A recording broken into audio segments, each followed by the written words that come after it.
அம்மா ஜெயலலிதாவின் மறைவுக்கு பிறகு எந்த வண்ணமும் பூச்சிக்கொள்ளாமல் நான் இயங்கி வருகிறேன்.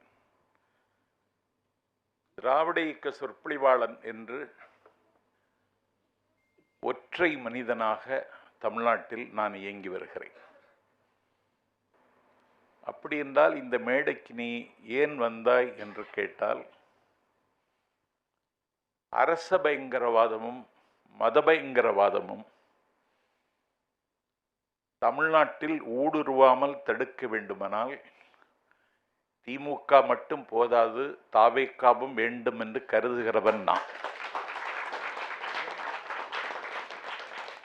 அதற்காக வந்தேன்.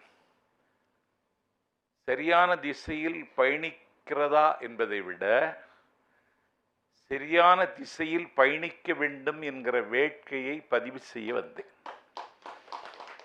எனக்கு இதில் என்ன அதிசயம்னா, அரசியல் கட்சி கூட்டங்களில் கூட்டத்தை கூட்டுவதற்கு படாத பாடுபடுகிறார்கள்.